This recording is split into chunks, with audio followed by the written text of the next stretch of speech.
Some objects that you may want to clean may actually have an active pest infestation. It may not be active. It's important to look at the object in the context of your integrated pest management programme to decide whether or not it's active. But even so, whichever turns out to be the case, it's important that the insects are removed, and if it isn't active, then the object will need to be treated in some way. And the easiest, simplest method of treatment is to freeze the object, if possible. So to remove the insects, the best thing to do is to vacuum the object. Record what you found, record where they were, vacuum them up, and then when you've done that, throw away the vacuum bag in a sealed carrier bag or a bin bag so that if it is active, the insects can't reinfest anything else. And then think about treating the object. You'll have removed the larvae and any adults, but any eggs or very small larvae will still be in the object. Freezing is very straightforward, and it's very tempting to put the object directly into the freezer, but there are a number of reasons why that's not a good idea.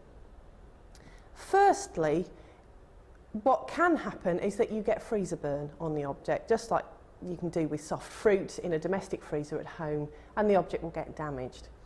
The other disadvantage is that when the object comes out and starts to warm up, condensation will form on the surface of the object, and that may lead to water staining, and this can be particularly damaging on textiles.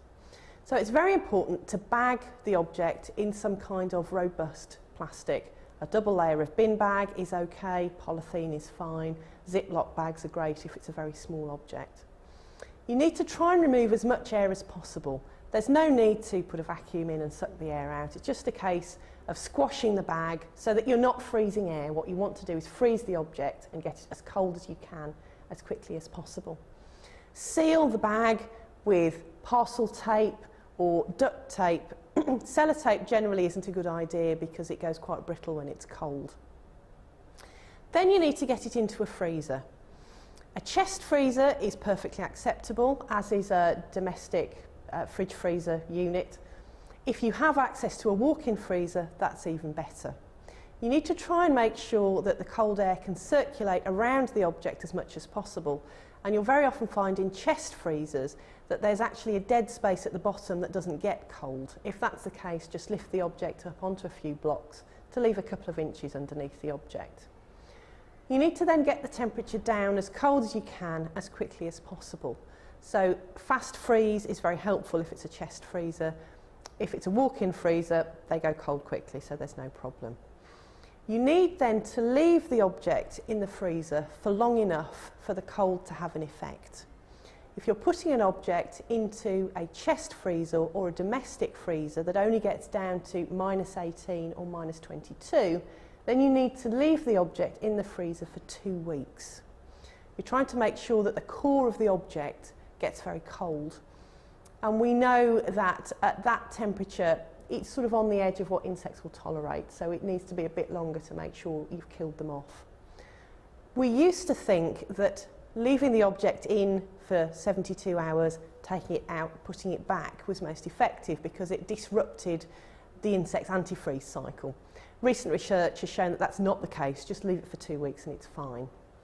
If you have access to a -30 freezer, then the object only needs to be in for 3 days, but that's the core of the object at that temperature for 3 days.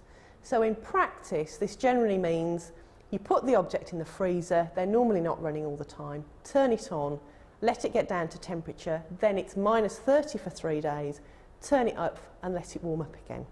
So here in Birmingham, we run a cycle of 5 days. So the object will go in on a Monday, we switch it off on the Friday, it warms up over the weekend, and then we take it out on the Monday ready for the next cycle. It's very important to allow the object to come back up to room temperature while it's still wrapped. Otherwise, as I've mentioned before, you will get issues with condensation on the surface of the object and potential water staining. If you are in a position where you have to take objects out of the freezer while they're still frozen, you need to remember that they are very cold and therefore potentially very brittle.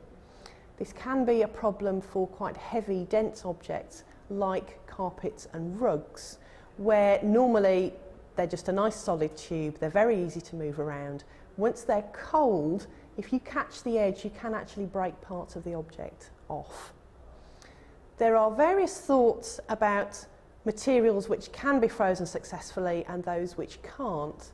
In Birmingham, we've tended to have an attitude that we'll have a go at freezing most things, apart from some plastics, particularly nylon, which we know doesn't react well at cold temperatures.